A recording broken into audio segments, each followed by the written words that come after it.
नमस्कार, जय महाराष्ट्र। आज मी तुम्हाला इतिहासात वारंवार येणारा शब्द बखर याबद्दल माहिती सांगणार आहे।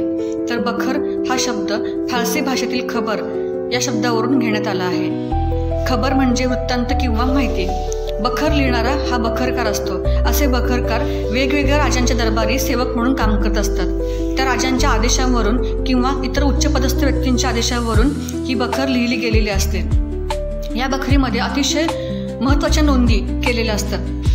काही महत्त्वाच्या बखरींची आज मी तुम्हाला माहिती सांगणार आहे। त्यातली पहिली बखर आहे चिटणीसकृत संभाजी महाराज व राजाराम महाराज यांची बखर। या बखरीमध्ये छत्रपती संभाजी महाराज आणि राजाराम महाराज यांच्या स्वभावाविषयी आणि वेगवेगळ्या घडामोडी यांची माहिती यात दिली गेलेली आहे। दुसरी बखर आहे श्री शाहू महाराजांची बखर। बखरीमध्ये शाहू महाराजांचा जन्म ते मृत्यू याबद्दल सविस्तर माहिती देण्यात आलेली आहे।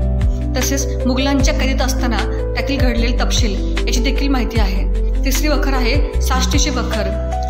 साष्टी आणि वसई प्रांत जिंकताना त्यातल्या घडलेल्या घडामोडी या बखरीमध्ये लिहिल्या गेलेल्या आहेत। यात गंगाजी नाईक यांचं शौर्य हे तुलनेने चिमाजी आप्पा यांच्यापेक्षा जास्त आहे अशी माहिती याच्यामध्ये आहे।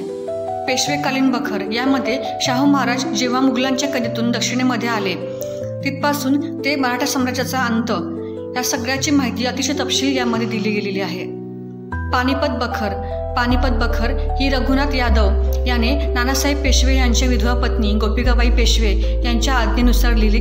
पेशव्यांची बखर कृष्णाजी सोहनी या सेवकाने ही बखर लिहिलेली आहे। या बखरीमध्ये पेशव्यांच्या शौर्याची गाथा लिहिलेली आहे। काशीराजाची बखर तर काशीराज हा मराठी ब्राह्मण होता जो अवधच्या शुजा उद्दौलाच्या दरबारी सेवक होता। त्याच्या बखरीमध्ये पानिपतच्या लढाईचं सविस्तर वर्णन आहे। भाऊसाहेबांची बखर। भाऊसाहेब हे बहुतेक शिंदे घराण्यातील असावेत। त्यांच्या बखरीमध्ये देखील पानिपतच्या लढाईचं वर्णन आहे। तत्कालीन चालीरीती जशी सतीची प्रथा किंवा असे शिपाई ज्यांच्या पाठीवरती वण आहेत किंवा जखमा आहेत त्यांची समाजामध्ये होणारी हेळसांड याच्याबद्दल खूप सारी माहिती लिहिली गेलेली आहे। इतिहासाची मांडणी करताना या सगळ्या बखरींचा खूप उपयोग होतो।